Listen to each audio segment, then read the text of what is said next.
Hello guys! Magandang hapon, good afternoon. So, magpapaksiw ako ulit ng bangus. Kasi, meron pa kaming tirang bangus.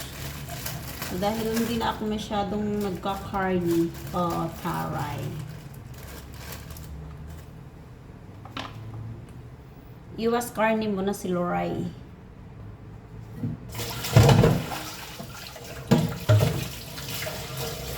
Makain pa rin naman ako ng karne kaso kunti na lang yung kinakain ko.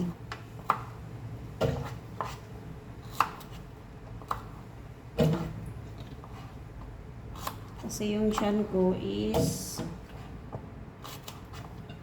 kailangan ko ng palitin. So, syempre, yung aking paksiw may okra ako. Tapos, may tirang isang talong. Para, yun lang yung kakainin ko mamaya. Lalahat ko na tong okra kasi masasayang lang. Kamusta po sa inyong lahat? Nagpunta pala ako kahapon sa PGH. Then kahapon, nagpunta ako dun kahapon. Grabe, ang dami palang tao eh. Then, pinapabalik ako, ang tagal pa. Pinapabalik ako ng May 28 pa.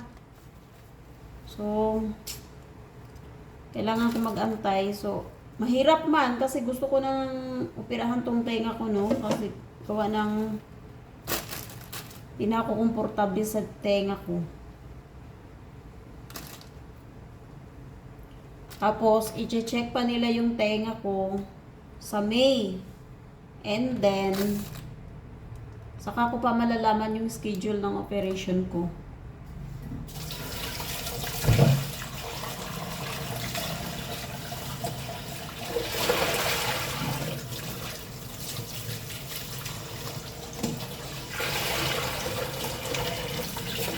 Ang tagal pa. Super matagal pa. Mag-antay pa ako ng 3 months. 2 months mahigit. Pero wala man akong choice kasi kailangan antayin ko yun. Gawa ng doon lang ako hindi ko afford yung private na hospital. Then, nung unang punta namin doon, kasama ko yung pamangkin ko. Kasi hindi ko naman alam kung paano pagpunta doon sa PGH, So, kahapon, mag-isa na lang akong pumunta.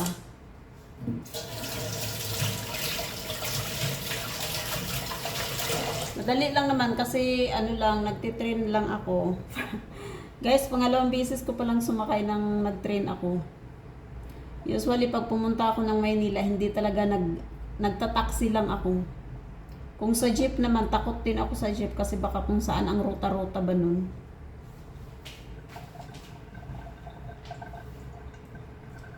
Then kahapon, sa awa ng Diyos naman is narating ko naman ng maayos ang hospital.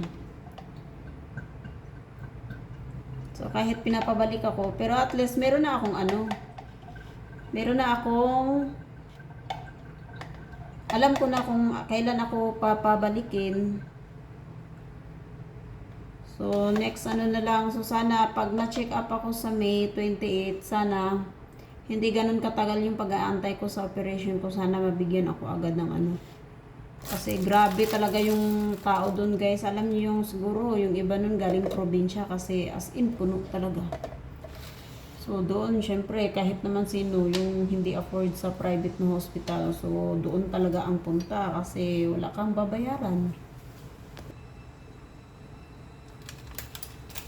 Tapos, ayun nga.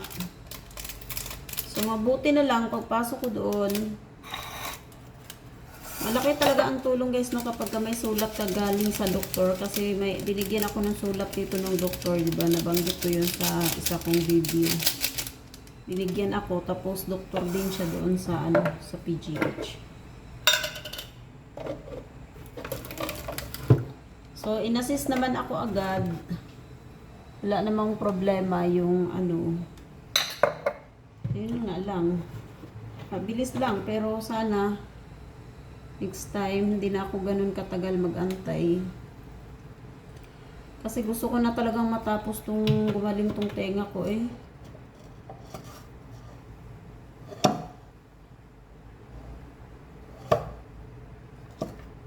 Kasi mahirap na kung kung lumala. Pero tiwala lang ako kay God na mabigyan ako agad ng schedule sa operation ko.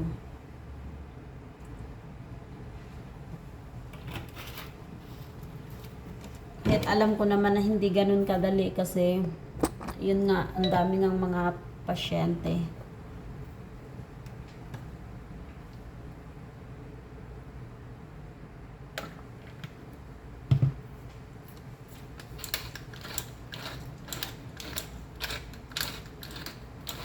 Doon mo makikita iba-ibang mga sakit. Pero hindi naman ako natatakot guys na magpa-opera kasi unang-una magagaling naman yung mga doktor doon, yung mga doctors. So,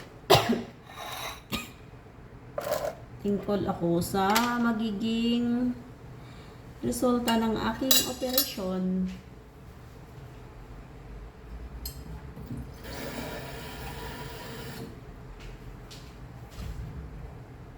Tapos, sa ano nga, ay nako. Tama-tama din makakaipon pa ako ng pocket money ko ba? Kasi mahirap naman mag-ano ka sa Maynila nang wala kang ano. Wala kang pocket money. Yung nakanganga ka lang. So, tama-tama meron pa akong maipon yan ng ilang buwan. Kung may maipon. So, ilagay ko na tong ano. O, meron naman kasi bawat sahod ko magbubukod na ako para nga sa operation ko nga. For my operation. Para naman maging okay na lahat yung aking health. Ang tawag doon, yung healthy ba? Yung aking, syempre, yung aking tenga.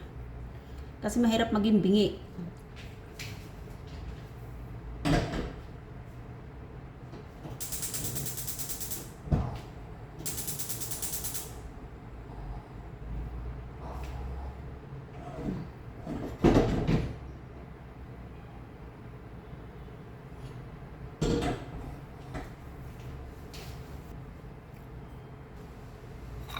Takpan ko muna yung aking niluluto kasi baka naman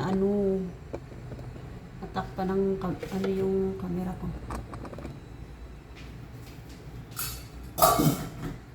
So dahil nga yung niluto ko ngayon is paksiw na bangus.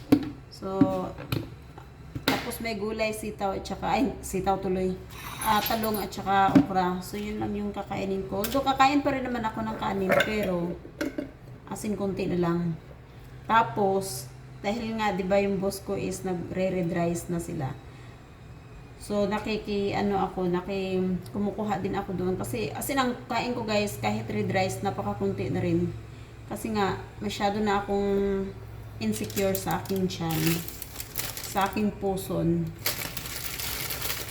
So, my tummy, it's big. So, I need to control the food. Usually, the carne. Diba? So, kunting tiis lang.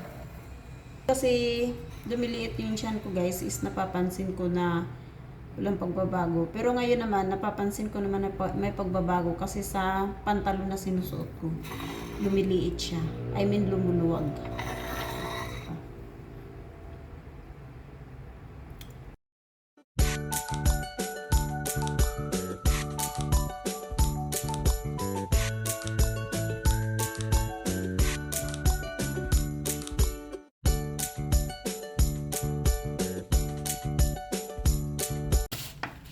Hello guys, nag-ano ako ng pagkain ng aso yun.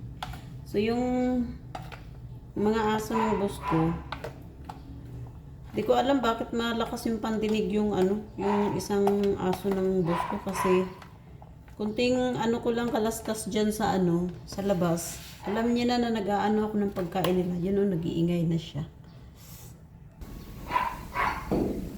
Ayun, yung isa din. Ito yung pagkain niya. So, hindi ko nilagyan ng ano kasi ano yung dalawa. Ano ba yan, Max? Ayun o, yung dalawang yan.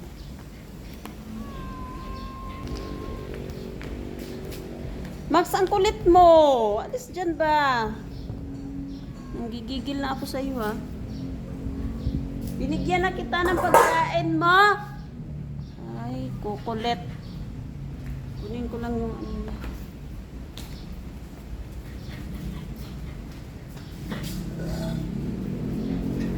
Ay,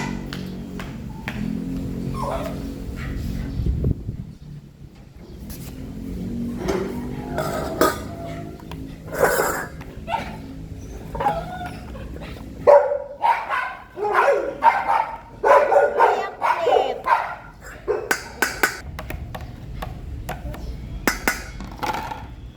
Alis! Uy, binigyan na kita.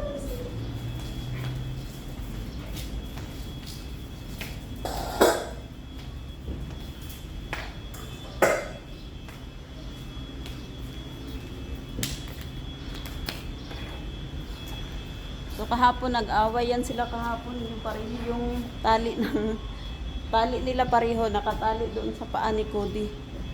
Kuwawa iyak ng iyak. So mag-ano ako ngayon guys, mag-exercise ako. So yun, hanggang dito na lang yung aking video. Salamat po sa inyong lahat sa mga nanonood ng aking video. Please subscribe my channel guys. Bye, God bless.